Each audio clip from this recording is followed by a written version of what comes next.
The wild banting, spirit of the forest. In the dappled shadows of Southeast Asia's tropical forests, a magnificent creature moves with surprising grace despite its imposing size. The wild banteng, Bos javanicus, one of Asia's most majestic bovines, represents both the untamed spirit of the wilderness and the delicate balance that sustains some of the world's most biodiverse ecosystems. Yet this remarkable animal, which has roamed the forests and grasslands of the region for millennia, now faces an uncertain future as human encroachment and habitat destruction threaten its very existence. A portrait in power and grace. The banting stands as one of nature's most striking examples of sexual dimorphism among large mammals. Adult bulls present an awe-inspiring sight, their muscular frames reaching heights of up to 1.7 meters at the shoulder and weighing between 600 to 800 kilograms. Their coat gleams with a rich, dark brown to black coloration that seems to absorb the forest light, while their distinctive white stockings on all four legs create a stark contrast that somehow enhances rather than diminishes their imposing presence. Perhaps most remarkable are their horns, sweeping, curved instruments that can span over a meter from tip to tip, serving both as weapons of defense and symbols of dominance within their social hierarchy. Female bantangs, while smaller and more delicately built, possess their own unique beauty. Weighing between 300 to 400 kilograms, cows display a warm reddish-brown coat that provides perfect camouflage among the forest undergrowth. Their horns, though smaller than those of the males, are no less elegant, curving gracefully backward in a display that speaks to both strength and femininity. Both sexes share the distinctive white rump patch that serves as a visual signal in the dense forest environment where these animals have evolved. The banting's physical adaptations tell the story of millions of years of evolution within specific ecological niches. Their compact, muscular build allows them to navigate through dense forest understory with surprising agility, while their broad hooves provide stability on various terrains from muddy forest floors to rocky hillsides. Their keen senses, sharp eyesight, acute hearing, and sensitive smell have been honed by generations of predator avoidance and environmental awareness. Masters of diverse landscapes. Unlike many of their bovine relatives that have been restricted to single habitat types, bantangs demonstrate remarkable ecological flexibility. They inhabit a diverse range of environments across their historical range, from the dense tropical rainforests of Java and Borneo to the dry deciduous woodlands of mainland Southeast Asia. This adaptability has been both a blessing and a curse. While it allowed bantangs to colonize various ecosystems and survive in different conditions, it also made them valuable to human communities, leading to centuries of hunting pressure and habitat conversion. In the lush rainforests of Indonesia and Malaysia, bantangs take advantage of the year-round abundance of vegetation, browsing on a wide variety of plants including young shoots, leaves, fruits, and grasses found in forest clearings. Their feeding behavior plays a crucial role in seed dispersal and forest regeneration, as they transport seeds through their digestive systems and deposit them in nutrient-rich dung throughout their territory. This ecological service has shaped forest composition across their range for thousands of years. The seasonal monsoon forests of Thailand, Cambodia, and Myanmar present different challenges and opportunities. Here, bantangs have learned to time their breeding cycles with the monsoon rains, ensuring that calves are born during periods of abundant food resources. During the dry season, these intelligent animals remember the locations of permanent water sources and adjust their territorial ranges accordingly, sometimes traveling considerable distances between feeding and watering areas. Perhaps most remarkably, bantangs have also adapted to life in more open grassland and savanna environments, particularly in parts of their historical range where natural or human-caused disturbances have created mosaic landscapes of forest patches interspersed with grasslands. In these areas, they exhibit different behavioral patterns, becoming more vigilant and forming larger herds for protection against predators in the more exposed terrain. Social architects of the forest. The social structure of wild bantangs reflects a sophisticated understanding of resource management and survival strategy that has evolved over millennia. During most of the year, bantangs organize themselves into small, cohesive herds typically consisting of one mature bull, several adult cows, and their offspring. These family groups rarely exceed 20 individuals, a size that represents an optimal balance between the benefits of group living, enhanced predator detection, cooperative defense of resources, and social learning, and the costs of competition for limited food resources. The dominant bull serves multiple roles within this social structure. Beyond his reproductive duties, he acts as a sentinel, using his elevated position in the herd's hierarchy to scan for potential threats while other members feed. His impressive horns and imposing presence serve as deterrents to both predators and rival males, though actual physical confrontations are relatively rare due to the elaborate system of threat displays and dominance signals that bantangs have developed.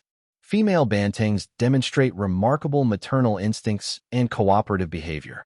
Pregnant cows often separate from the main herd as their time approaches, seeking out dense cover where they can give birth in relative safety. The bonding between mother and calf is immediate and intense, with newborns able to stand within hours of birth and follow their mothers within days. Other females in the herd often serve as aunts, helping to protect and guide young calves and sharing in their education about food sources, danger signals, and social protocols. Young males face a different trajectory within bantang society. As they mature, typically around 3 to 4 years of age, they are gradually pushed out of the family group by the dominant bull. This natural dispersal mechanism prevents inbreeding and forces young males to either establish new territories or join bachelor groups of other displaced males.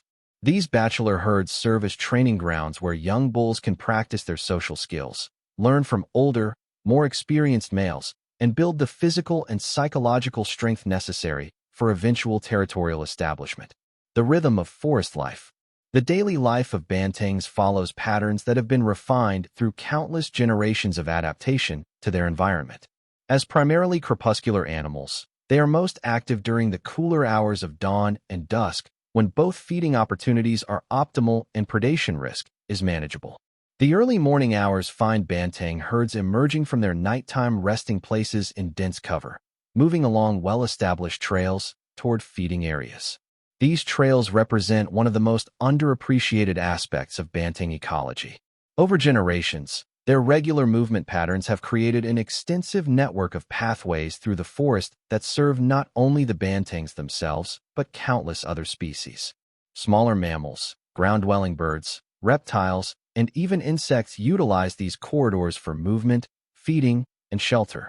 The trails also facilitate water drainage and prevent erosion in many forest areas, demonstrating how large herbivores can serve as ecosystem engineers. Feeding behavior occupies the majority of a bantang's active hours, but it is far from simple grazing. These animals are highly selective browsers and grazers, with individuals often specializing in particular plant species or plant parts, depending on seasonal availability and nutritional needs. Their feeding creates a complex mosaic of disturbance patterns throughout their habitat, promoting plant diversity by preventing any single species from dominating and creating opportunities for shade-intolerant plants to establish in small clearings. Water requirements dictate much of bantang's spatial behavior, particularly during dry seasons when natural water sources become scarce. Herds typically visit water sources at least once daily, often following traditional routes passed down through generations. These visits serve multiple functions beyond simple hydration. They provide opportunities for social interaction between different herds, allow for thermal regulation through wallowing in mud, and create mineral-rich areas where bantangs and other animals can obtain essential nutrients. Ecological keystone of forest ecosystems. The ecological importance of bantangs extends far beyond their impressive physical presence.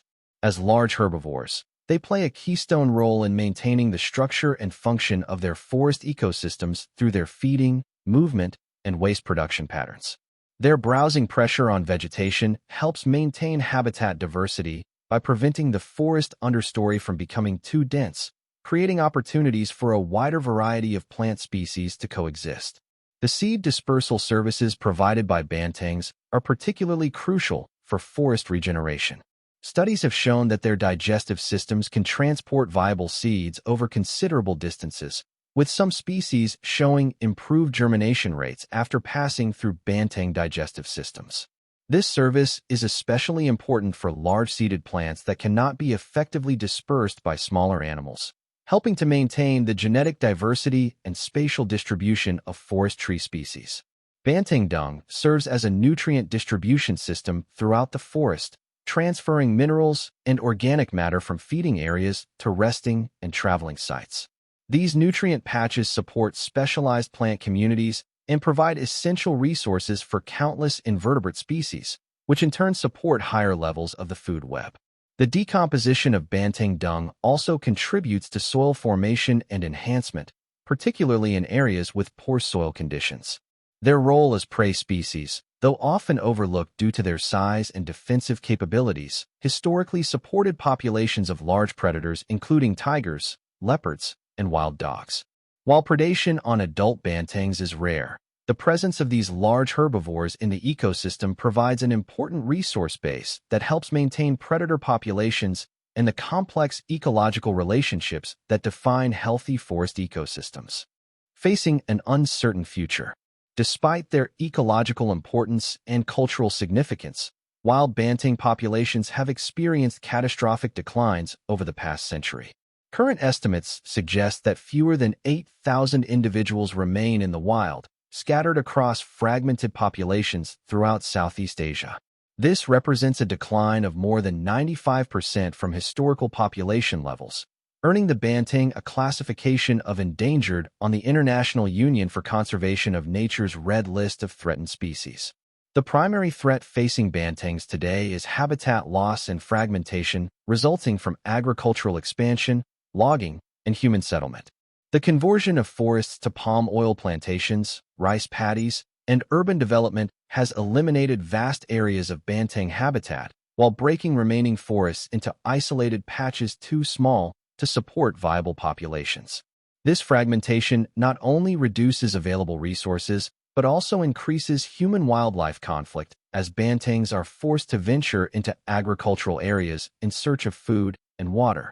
Hunting pressure, though reduced from historical levels, continues to impact banting populations throughout their range. In some areas, bantangs are hunted for meat and horns, while in others they are killed as agricultural pests when they raid crops.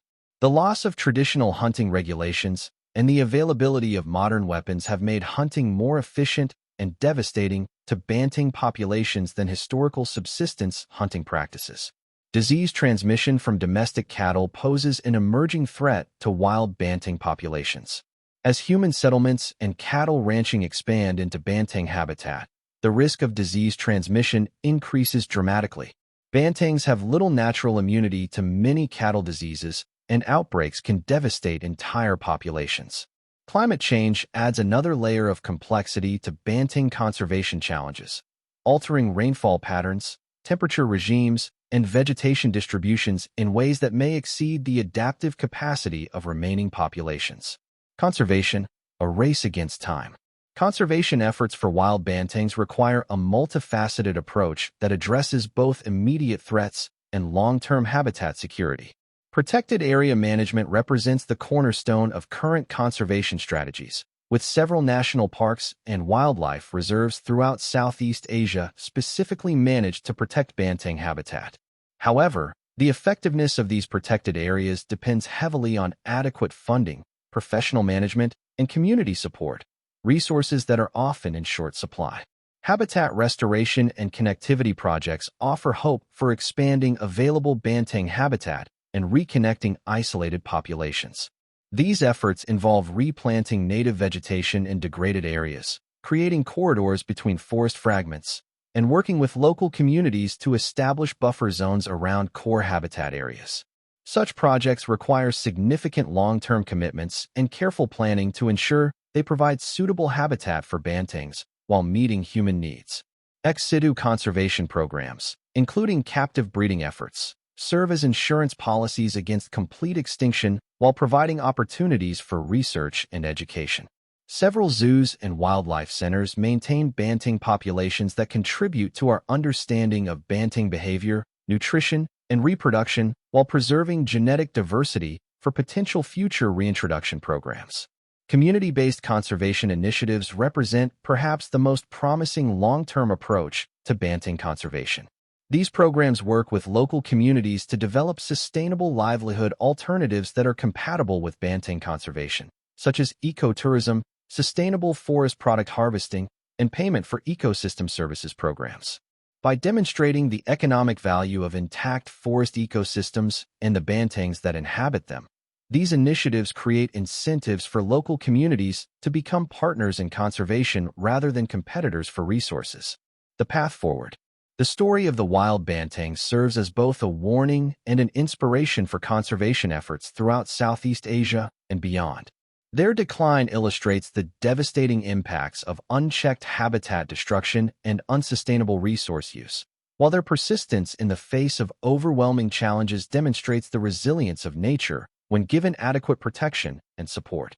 The future of wild bantengs depends on our collective commitment to maintaining the forest ecosystems they call home. This requires not only continued investment in protected areas and law enforcement, but also fundamental changes in how we approach land use planning, economic development, and resource management throughout their range.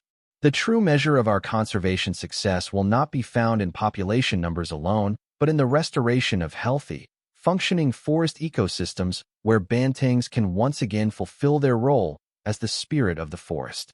As we stand at this critical juncture, the wild banteng reminds us that conservation is not just about saving individual species, but about preserving the complex web of relationships that sustain all life on Earth.